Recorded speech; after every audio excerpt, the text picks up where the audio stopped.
नमस्कार जोहार, आप देख रहे हैं झारखंड समाचार। चलिए जानते हैं झारखंड की 25 बड़ी खबरों को फटाफट अंदाज में। खबर चांडिल से है, जहां तेरुलडी गोलीकांड के वीर सपूतों की 43वीं शहादत आज श्रद्धांजलि देंगी विधायक सविता महतो। झारखंड आंदोलन के इतिहास में दर्ज तेरुलडी गोलीकांड के वीर सपूतों अजित महतो और धनंजय महतो की 43वीं शहादत दिवस पर मंगलवार 21 अक्टूबर 2025 को तेरुलडी शहीद स्थल पर श्रद्धांजलि कार्यक्रम आयोजित किया जाएगा। कार्यक्रम की शुरुआत सुबह 7 बजे शहीद वेदी पर पुष्पांजलि से होगी। इस अवसर पर इचागढ़ की विधायक सविता महतो मुख्य अतिथि के रूप में शामिल होकर शहीदों की प्रतिमा पर माल्यार्पण कर श्रद्धांजलि अर्पित करेंगी।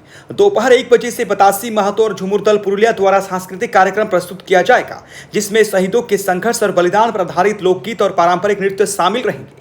कार्यक्रम का आयोजन झामुमो कुकड़ू प्रखंड समिति की ओर से किया जा रहा है। समिति के सदस्यों ने बताया कि इस मौके पर जनप्रतिनिधि, सामाजिक कार्यकर्ता, छात्र, महिला समूह और बड़ी संख्या में ग्रामीण शामिल होंगे। यह आयोजन न केवल शहीदों की स्मृति को नमन करेगा, बल्कि झारखंड आंदोलन के गौरवशाली इतिहास को नई पीढ़ी तक पहुंचाने का प्रयास भी होगा।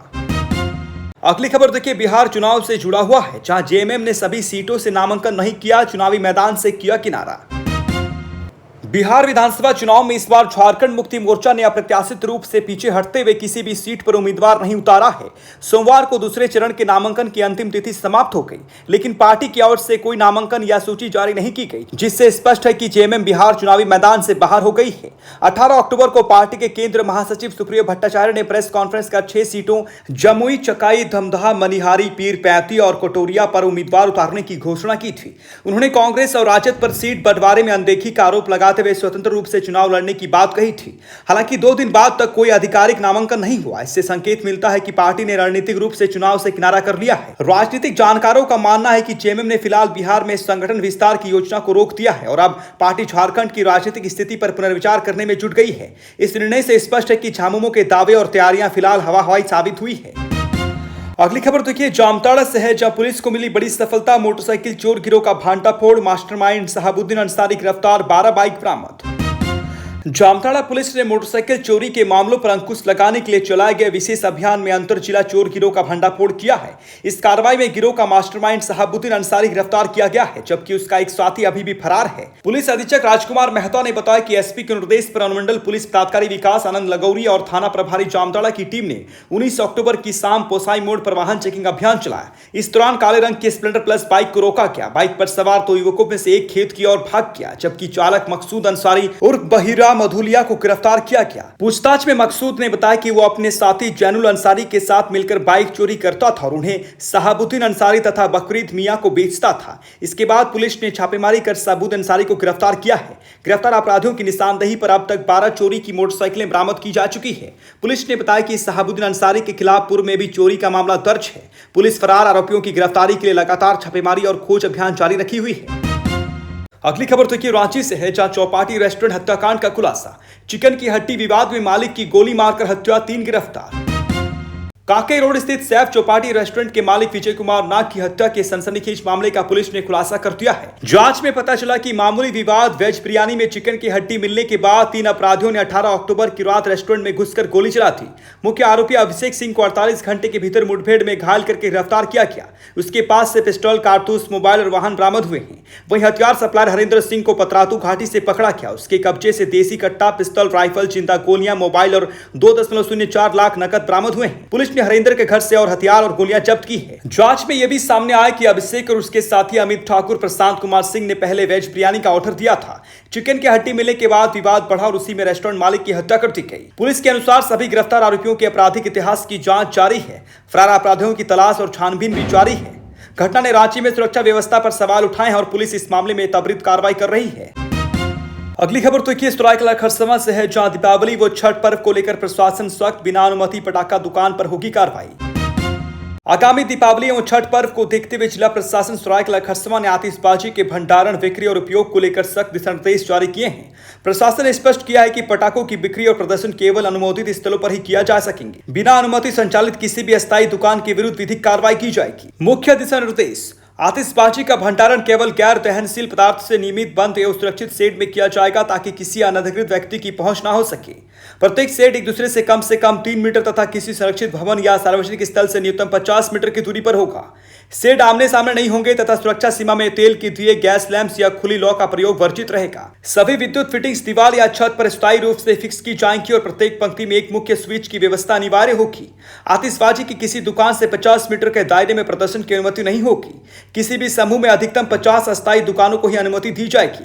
सभी दुकानों में कार्यशील अग्निशामक यंत्र का होना अनिवार्य है और विक्रेता को उसके उपयोग की जानकारी होनी चाहिए। 125 डेसिबल या 145 डेसिबल से अधिक ध्वनि वाले पटाखों की बिक्री प्रतिबंधित है। 2.5 किलोग्राम से अधिक विस्फोटक या 0.5 किलोग्राम से अधिक अन्य श्रेणी के विस्फोटक को मजबूत सीलबंद कंटेनर में ही रखा जाएगा। लाइसेंसधारी को फॉर्म 32 एवं फॉर्म 33 में स्टॉक एवं विक्रय का रिकॉर्ड रखना होगा। किसी भी चोरी, क्षति या विस्फोटक की कमी की सूचना तत्काल निकटतम थाना एवं लाइसेंसी पदाधिकारी को दी जाएगी। दुकानों में आतिशबाजी का प्रदर्शन खिड़कियों या ऊपरी भाग में नहीं किया जाएगा। बिक्री हेतु प्रत्येक पैकेट सीलबंद स्थिति में होनी चाहिए। अगली खबर देखिए, जहां सैफ एथलेटिक्स 2025 पश्चिमी सिंहभूम के 4 तकनीकी पदाधिकारी झारखंड में अंतर्राष्ट्रीय इवेंट में होंगे शामिल। झारखंड के रांची में 24 से 26 अक्टूबर तक आयोजित होने वाली सैफ एथलेटिक्स चैंपियनशिप में पश्चिमी सिंहभूम जिले के 4 तकनीकी पदाधिकारियों का चयन हुआ है। जिला ओलंपिक एवं एथलेटिक्स एसोसिएशन के महासचिव अजय नायक को आवासन एवं तकनीकी पदाधिकारी के रूप में चुना गया है। वहीं संयुक्त सचिव काश्मीर काणयांग अर्जुन महाकुड़ और सह सचिव संजीव महादा को तकनीकी पदाधिकारी के रूप में जिम्मेदारी दी गई है। इन पदाधिकारियों ने पहले भी रांची में आयोजित जूनियर ईस्ट जोन एथलेटिक्स और सीनियर ओपन नेशनल एथलेटिक्स प्रतियोगिता में सफलतापूर्वक तकनीकी जिम्मेदारी निभाई थी। अजय नायक 19 अक्टूबर को रांची पहुंच चुके हैं, जबकि अन्य 3 पदाधिकारी 22 अक्टूबर को रिपोर्ट करेंगे। अजय नायक ने कहा कि अंतर्राष्ट्रीय इवेंट में तकनीकी पदाधिकारी के रूप में हिस्सा लेना पश्चिमी सिंहभूम जिले के लिए गर्व की बात है। इस चैंपियनशिप में भारत के अलावा भूटान, बांग्लादेश, श्रीलंका, नेपाल और मालदीव की टीमें भाग ले रही हैं। तकनीकी पदाधिकारियों के चयन पर जिला के खेल प्रेमियों और पदाधिकारियों ने उन्हें बधाई दी है। इसमें मुख्य संरक्षक मंत्री दीपक बिरुवा, सांसद जुबा माझी, विधायक जगत माझी, संरक्षक मुकुंद रुंगटा, अध्यक्ष नितिन प्रकाश, उपाध्यक्ष नीरज तंदवार समेत अन्य पदाधिकारी शामिल रहे। यह चयन जिले के खेल क्षेत्र के लिए एक महत्वपूर्ण उपलब्धि मानी जा रही है। अगली खबर देखिए, जहां पाथुरिया में स्टेडियम निर्माण की घोषणा, ग्रामीण खिलाड़ियों को मिलेगा प्रशिक्षण और अवसर, स्वास्थ्य मंत्री doctor Irfan Ansari.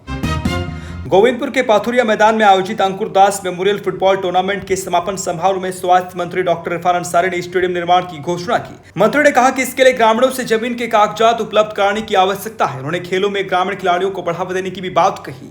Final match में अभिजीत पुलिस ग्रुप ने बाबा स्पोर्टिंग क्लब बोरिया मोड़ को 1-0 से हराकर खिताब जीता। समारोह में सिंदरी विधायक चंद्रदेव महतो ने कहा कि सिंदरी विधानसभा क्षेत्र में आवासीय प्रशिक्षण सुविधा वाला स्टेडियम बनाया जाएगा और पथुरिया में स्टेडियम निर्माण में सहयोग भी किया जाएगा। उन्होंने आयोजकों से अपील की कि प्रतियोगिता में बोरो प्लेयर शामिल ना किया जाए ताकि ग्रामीण खिलाड़ियों को मौका मिले। पुरस्कार वितरण समारोह में मंत्री अंसारी ने विजेता टीम को 1 लाख रुपए का, विधायक महतो ने उपविजेता टीम को 70,000 रुपए का चेक प्रदान किया। समारोह में झामुमो जिला सचिव मन्नू आलम, उपाध्यक्ष मुकेश कुमार सिंह, 20 सूत्री अध्यक्ष अख्तर हुसैन अंसारी, पूर्व मुखिया मोबिन अंसारी, अन्य पदाधिकारी और बड़ी संख्या में ग्रामीण उपस्थित रहे।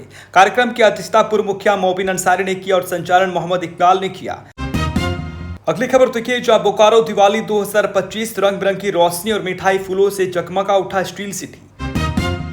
दीपावली के अवसर पर स्टील सिटी बोकारो रंग बिरंगी रोशनी से जगमगा उठा है। शहर के सड़कों, चौक चौराहों और बड़ी इमारतों पर दिए और बिजली के बल्बों से आकर्षण सजावट की गई है। निजी संस्थान, वाहनों के शोरूम और पेट्रोल पंपों सहित हर जगह की गई लाइटिंग ने शहर की खूबसूरती को और बढ़ा दिया है।